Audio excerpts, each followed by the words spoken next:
शायद यह शीर्षक आपको कुछ असमंजस में डाल रहा हो कि कैसे यह पुनः व्याख्या है शक्ति के संदर्भ में। तो वस्तुतः यह पुनः व्याख्या की पुनः व्याख्या है।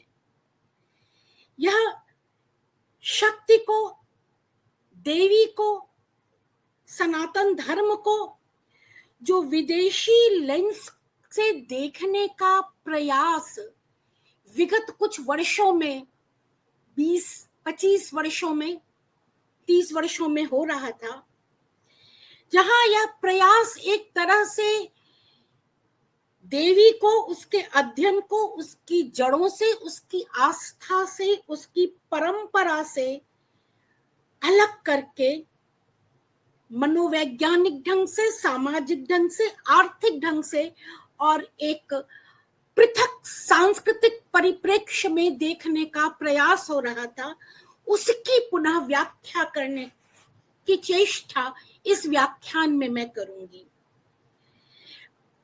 वास्तव में यह प्रश्न उठ सकता है कि भारत विद्या अध्ययन जिसे विदेशियों ने बहुत पहले इंडोलॉजी या शब्द या आख्या या परिभाषा दी थी, उसकी पुनः व्याख्या करने की क्या आवश्यकता है?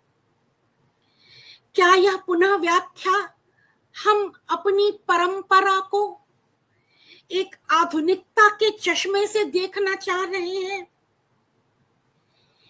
क्या ये जो आधुनिक व्याख्याएं हैं वे शक्ति को, देवी को उसके पारंपरिक आयामों से अलग करके देख रही हैं?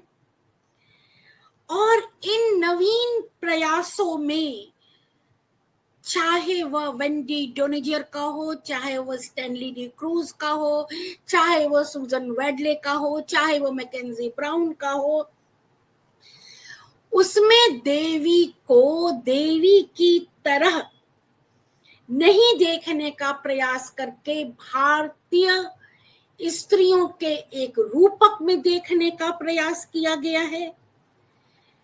प्रायः यह कहा जाता है कि परंपरा एवं आधुनिकता दोनों बिल्कुल अलग अलग है, दो ध्रुव पे हैं दोनों।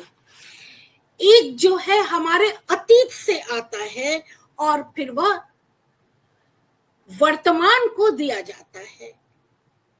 यह जो है हमारे अतीत के विभिन्न स्तरों को पानी की लहरों की तरह अलग अलग करके जमा करता है।